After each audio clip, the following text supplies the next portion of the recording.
All I really want is to love and be loved. Why else would I be here? For what great... Hi there everyone, this is Gordon Bowness with Daily Xtra.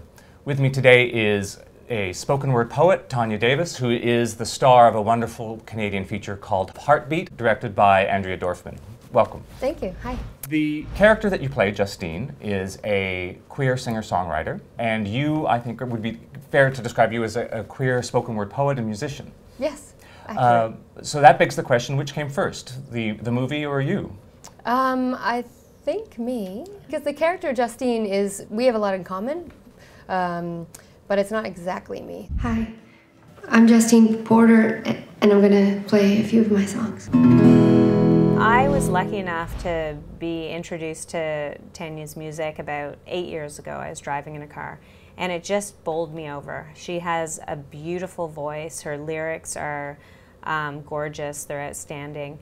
And I knew, as a filmmaker, I wanted to collaborate with her. So I approached her to see if she wanted to make a music video. And she was completely game for it. You worked with Andrea Dorfman before. You did a short that was also based on your work, I believe. Yeah, we did a video poem together called How to Be Alone. If you are, at first, lonely, be patient. It went viral on YouTube. And then I thought, well, if I love her music so much, and so many people loved her video poem and listening to her voice, what would it be like to put her at the center of a feature film and to have her music become the bed of the soundtrack? She'd never acted before. There were some things that I could transfer from my work on stage as a performer, as a musician or a poet, and how that feels to sort of just step on stage and you kind of have to strip it all away and just be there. And so that's what I tried to do when we were shooting. And you get to use a bit of that nervous energy too, because the character's a little uncomfortable in her skin, especially at the beginning. Yeah, exactly. Yeah, she's quite timid and uncomfortable in her skin. That's a good descriptor. So that was helpful. So I mean, I was nervous, and she was nervous, so that worked. Whenever you're ready. Well, this is just a new thing I'm working on. Cool. The character, Justine, has a fling with a female musician. She has this on-again, off-again relationship with her ex-boyfriend, but it's really a love story in reverse. It's about her being comfortable with being alone. Can you talk about why you made that choice? I feel like we all, or maybe it's my, this is a little bit of my personal story pulled out for the film.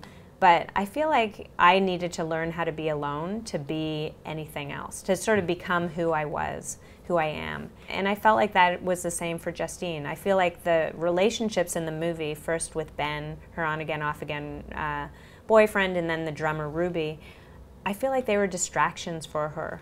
But the love that she needed to explore at this point in her life was just to be able to go inside herself and pull out her music.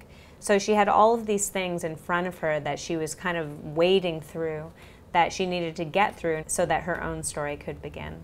A lot of your work really puts women or girls at the center of the story. Can you just talk a little bit about that? As a women director and you're a rare breed. Amazingly, yes. I never would have thought that when my first feature came out almost 15 years ago, that now, 15 years later, there'd still be as few women directors as there are. And so really, I'm a huge proponent of tell the stories that you know and that reflect the life that you experience on the planet. And that's what motivates me as a filmmaker.